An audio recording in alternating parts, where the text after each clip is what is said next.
বলেন ওয়ালাকাদ যায়্যানাস সামাআদ দুনিয়া বিমাসাবিহা ওয়া জাআলনাহা রুজুমান লিশ-শায়াতিন। আমি প্রথম আকাশের মহাশূন্যটাকে আলো দিয়ে তারা দিয়ে সুশোভিত করেছি, আবার এই তারা দিয়ে আমি জিনদেরকে আঘাত আর প্রহারের ব্যবস্থাও করেছি। সুবহানাল্লাহ পড়েন।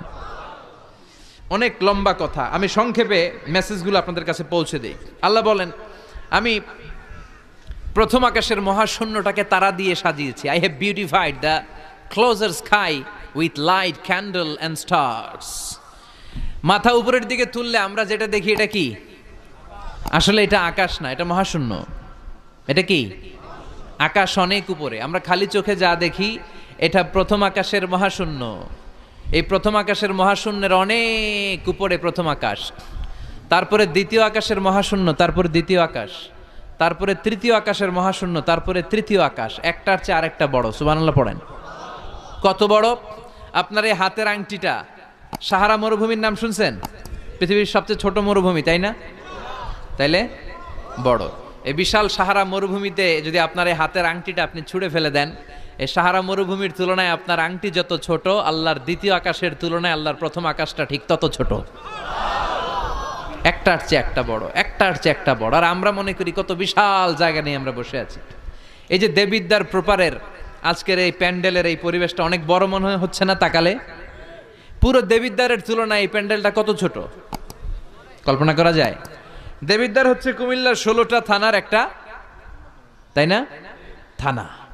কুমিল্লা হচ্ছে বাংলাদেশের 64 জেলার একটা। এরকম 64টা জেলা মিলে আমাদের সুজলা সুফলা শস্য শ্যামলা ডিজিটাল বাংলাদেশ। এই বাংলাদেশ হচ্ছে পৃথিবীর সবচাইতে বড় দেশ। কি বড় না?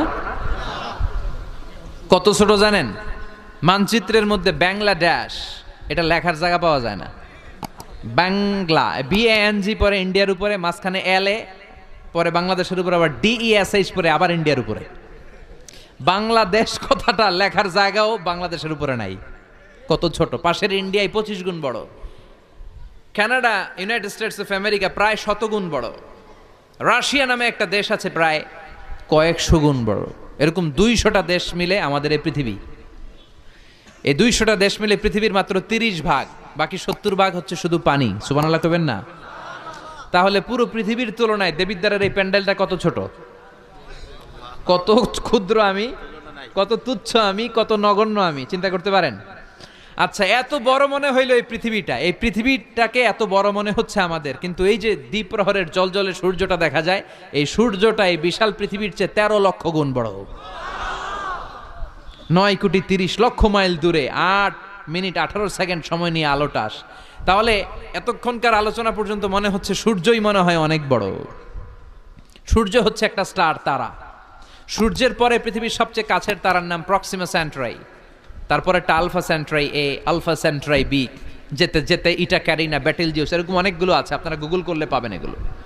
এই যে ব্যাটেলজিউস তারা, যেই সূর্য পৃথিবীর চেয়ে 13 লক্ষ গুণ বড়, ওই ব্যাটেলজিউস তারাটা আবার সূর্যের চেয়ে 33 কোটি গুণ বড়। তাহলে এতক্ষণ পর্যন্ত বোঝা যাচ্ছে ব্যাটেলজিউসই মনে হয় বড় না। ব্যাটেলজিউস এত ক্ষুদ্র তারা, এটার কোনো নাম নিশানাই নাই অন্য তারকার সামনে। চিল্লায় কোন আল্লাহু আকবার। এরকম লক্ষ লক্ষ অযুত লক্ষ নিযুত crore million billion trillion zillion ফিলিয়ন অক্ট্রিলিয়ন তারা নিয়ে আমাদের গ্যালাক্সি গঠিত। আমাদের এই গ্যালাক্সির নাম মিল্কি ওয়ে। কি নাম? আমাদের গ্যালাক্সির পরে সবচেয়ে কাছের গ্যালাক্সির নাম অ্যান্ড্রোমেডা। আমাদের গ্যালাক্সি থেকে অ্যান্ড্রোমেডায় পৌঁছতে আলোর গতিতে কেউ যদি পৌঁছতে যায় তাহলে 2.5 মিলিয়ন লাইট ইয়ার সময় লেগে যাবে। 2.5 million light year. Light year মানে আলোকবর্ষ। আলোকবর্ষ বললাম এজন্য, মানে আলোর গতিতে যদি আপনি ছোটেন। এই পৃথিবীতে আবিষ্কৃত সবচেয়ে দ্রুত গতিসম্পন্ন যে উপাদানটা পাওয়া গিয়েছে সেটার নাম লাইট, মানে আলো। সেটা কি? এই আলো 1 সেকেন্ডে ছুটে 1,86,000 মাইল বেগে। সুবহানাল্লাহ বাড়িতে গিয়া 1 সেকেন্ডে 1 লক্ষ, 1 ঘন্টায় না কিন্তু, 1 মিনিটেও না, আরে 1 সেকেন্ড কইতে 2 সেকেন্ড লাগে মিয়া, কথা কন।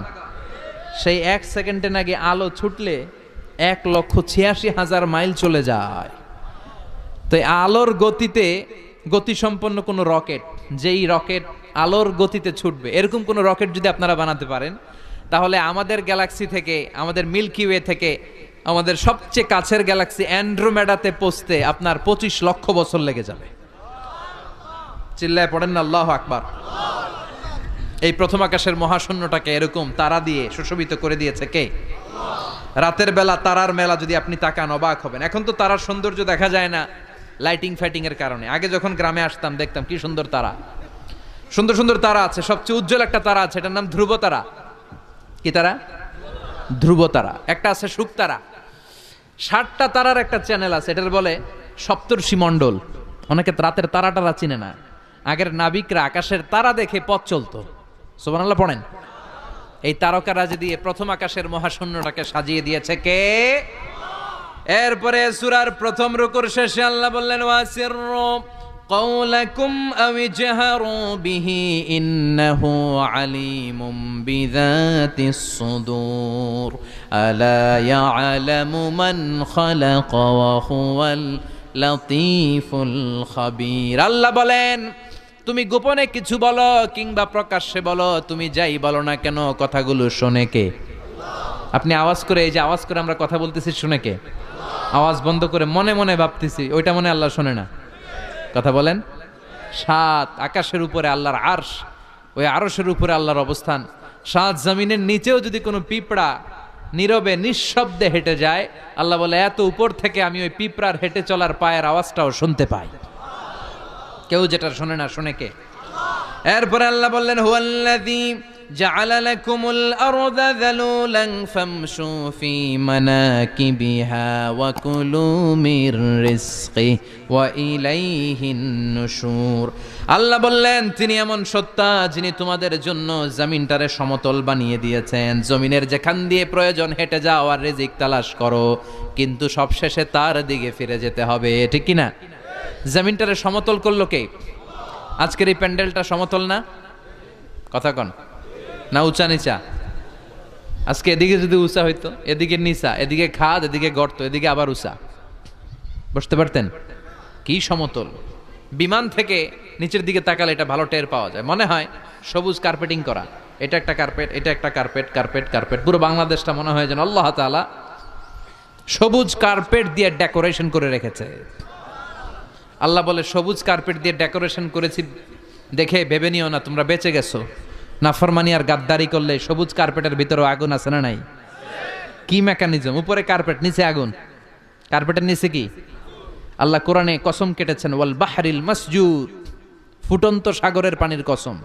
দুনিয়ার কোন সাগরের পানি গরম না, সব ঠান্ডা, কিন্তু আল্লাহ বললেন ফুটন্ত টকবগে সাগরের পানির কসম আমি খেলাম। অনেক গবেষণা হলো এই সাগরের পানি নিয়ে। আমেরিকান নেভাল একাডেমির এক চিফ ইঞ্জিনিয়ার উনি বললেন কোরআনে পাওয়া গেল টকবগে সাগরের পানির কসম, কিন্তু সাগরের পানি তো ঠান্ডা, এখানে গরম আসলো কোত্থেকে? আসলে আল্লাহ সাগরের নিচে যে গরম মজুদ রেখে দিয়েছেন ওইটার দিকে খেয়াল করে বলেছে। তো সে গবেষণা করতে চাইলো, দেখি সাগরের ভেতরে আগুন কই আছে। কোরআন যেহেতু বললো টকবগে সাগরের পানির কসম, আসলে কোনো আগুন টাগুন খুঁজে পাওয়া যায় কিনা। সে সাগরের ভেতরে পাইপ ঢুকাতে শুরু করলো, জোড়া লাগিয়ে লাগিয়ে গবেষণা। তো পাইপ যেতে যেতে অনেক সাগরের গভীরতা শেষে তলা পাওয়া গেল। তলার ভেতরে সে ড্রিল করে পাইপ ঢুকাতে লাগলো। সে পেয়ে গেল মাটির স্তর, এরপরে পাললিক শিলার স্তর। পৃথিবীর ভিতরে কিন্তু অনেকগুলো স্তর আছে জানেন? এই যে পানিগুলো আমরা নষ্ট করি, এই পানি কিন্তু খাই, আমাদের পেশাবই আমরা খাই। আমাদের এই প্রস্রাবও যদি পৃথিবীর 4-5টা স্তর শেষে নিচের দিকে চলে যায়, এটা মিনারেল ওয়াটারের মতো হয়ে যায়। এই 4-5টা স্তর মাটির ভেতরে রেখে দিয়েছে কে? পাললিক শিলা, রূপান্তরিত শিলা, আগ্নেয়গিরির শিলা। এরপরে যখন সে পাইপ ঢুকাতে শুরু করেছে, সে দেখতে পেল এই পাইপগুলো গলে গলে গলে গলে পানি হয়ে যায়। এত আগুন, এত গরম। সে তো অবাক, সে অবাক পৃথিবীর ভিতরে এত আগুন আসলো কোত্থেকে। তো এই আগুনের টেম্পারেচারটা কতটুকু পাওয়ারফুল এটা চেক করার দরকার আছে না নাই? সে বলল I need fire proof pipe, bring from America. America থেকে ফায়ার প্রুফের পাইপ আনো, পরীক্ষা চালায় দেখি। ফায়ার প্রুফের পাইপ আনা হলো, এবার ফায়ার প্রুফের পাইপ ঢুকাইতে শুরু করছে। সাগর শেষে তলা, পাললিক শিলা, রূপান্তরিত শিলা, আগ্নেয়গিরির শিলা। ওই আগ্নেয়গিরির শিলার পরে যখন ফায়ার প্রুফের পাইপ ঢুকাতে শুরু করেছে, যেই পাইপে আগুন ধরে না সে দেখতে পেল ফায়ার প্রুফের পাইপগুলো আগুনে গলে গলে ধোঁয়া আর পানি হয়ে যায়। তাহলে এই সবুজ কার্পেটিং এর নিচে আগুন আছে না নাই? এই আগুন মজুদ করে রেখেছে কে?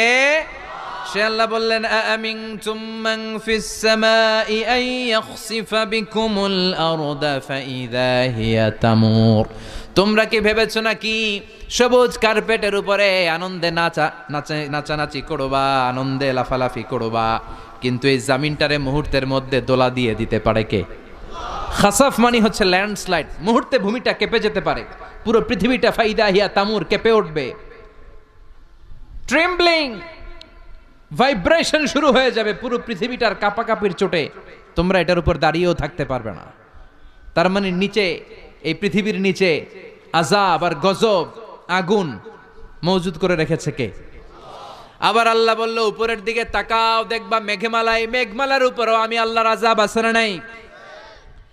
আমিনতুম মান ফিস সামাই আন ইউরসিলা আলাইকুম হাসিবা ফাসাতা'লামুনা কাইফা নাযীর। আমি চাইলে উপর থেকে আইয়ুরসিলা আলাইকুম হাসিবা, হাসিবা মানে হচ্ছে পাথর বৃষ্টি, শিলাবৃষ্টি। দেবিদ্বারে তো কখনো শিলাবৃষ্টি হয় নাই না? কবে হয়েছে? এবছর হয়েছিল। শিলাবৃষ্টি হইলে দেখবেন যে ছাগল গরুর মাথায় পড়লে বড় বড় শিলা, ছাগল মরে যায়। মানুষের মাথায় পড়লে মানুষ মরে যায়, টিনের চাল ভেঙে যায়, বাড়িঘর ভেঙে সব শেষ। তো এরকম শিলাবৃষ্টি যদি হয় আমরা বাঁচবো?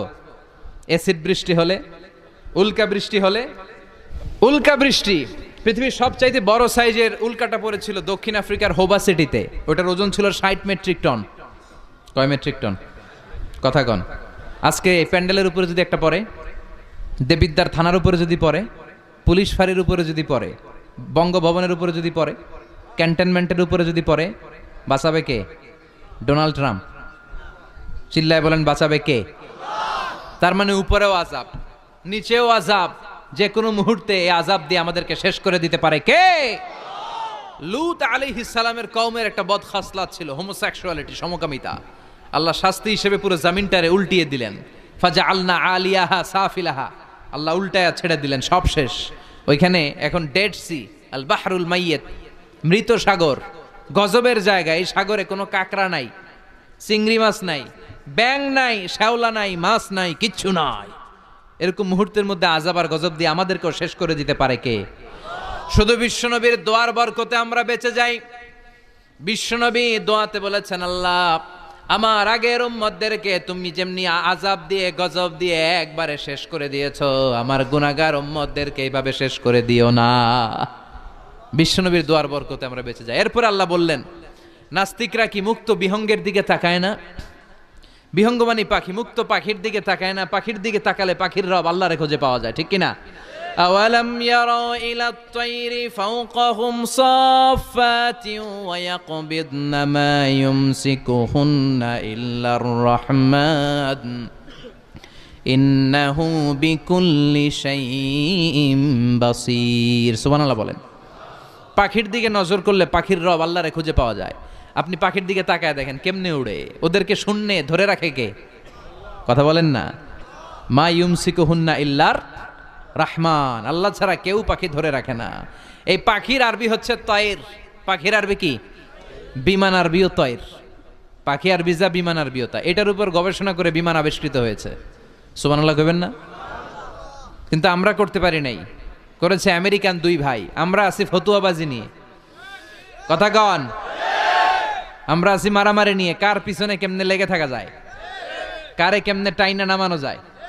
একজন জিজ্ঞেস করতেছে, এত খেলা থাকতে হাডুডু বাংলাদেশের জাতীয় খেলা কেন? হাডুডু বাংলাদেশের জাতীয় খেলার নাম?